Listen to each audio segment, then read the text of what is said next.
Mancheswar police थाना अंचल गोटे गाँव अच्छी पद्मकेशरीपुर से गोटे उत्तेजना देखा मिलता गाँव में दुई साही मझे झगड़ा होता झगड़ा बहुत लोग से झगड़ा भितर इनवल्व होते पर इन्वेस्टिगेशन जना पड़ा कि से गाँव में शुद्ध कारोबार को लेकिन दुई पक्ष भितर झगड़ा झाटी होती किसी लोक अच्छा जो मैंने कि बहुत दिन रू सेठी पैसा कारोबार चलाउछंती और लुचि छिपिकी लोक पैसा दूसरी से हैरान कर पैसा बहुत अधिक पैसा आदाय करने को से बाध्य कर केस रे आमे आगु आठ जन को जो मैंने कि शुद्ध कारोबार रे इन्वॉल्व रही से अरेस्ट करके कोर्ट को फॉरवर्ड करिछु। ये घटना रे जो मुख्य अभियुक्त रही जार नाम हूँ सौदामिनी दास जे कि समस्त को हैरान करते और समस्त को पैसा देकी को बाध्य करते अधिक अधिक टंका फेरइया से बहुत दिन रू फरार थे मंचेश्वर पुलिस स्टेशन टीम खोजुला गोटे स्पेशल टीम भी पचर लगी काली संध्या समय मंचेश्वर पुलिस टीम पूरी अंचल धरबार सक्षम होती से पाइले इंटरोगेशन कराई और से मानी कि ये प्रकार एक्टिविटी से इनवॉल्व रही से घटना दिन रे भी इनवॉल्वमेंट रही सहित आउ जड़े मुख्य अभियुक्त थे जार नाम हूँ मिट्टू दास से फसार सफल होती आउ दुई जन को आम धरीचु सूरत दास जे कि सौदामिनी भाई अच्छा सी ताला धमका करवा आउ लोक पैसा अदा करने काम करते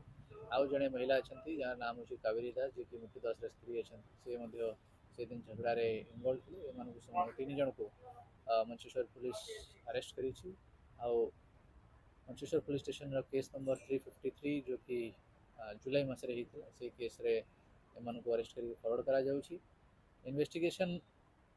घटना पर जो आम आरंभ होता आम बहुत लोगों संगे कथबार्ता हेलु से मैंने भी आग को आसिकी आमको सहयोग करमको जन कि को प्रकार मैंने से हैरान करते डाला धमका करते और जबरदस्ती पैसा आदाय करने को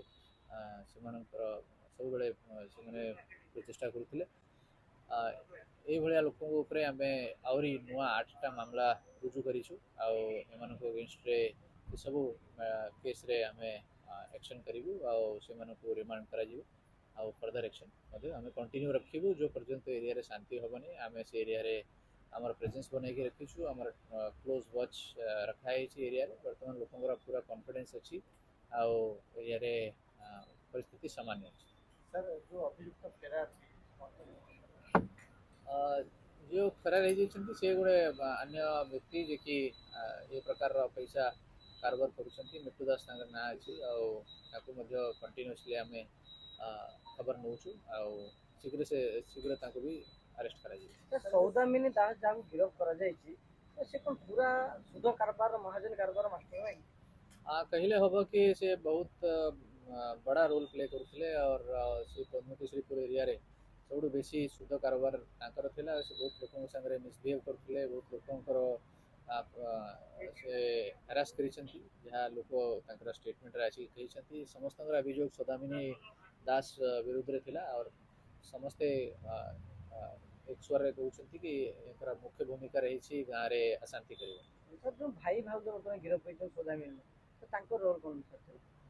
जमती मुझे कहली से भी सागर मिसिकी कारोबार रे लिप्त थे और पैसा आदाय करने लोक डरा धमका ये सब प्रकार काम से माने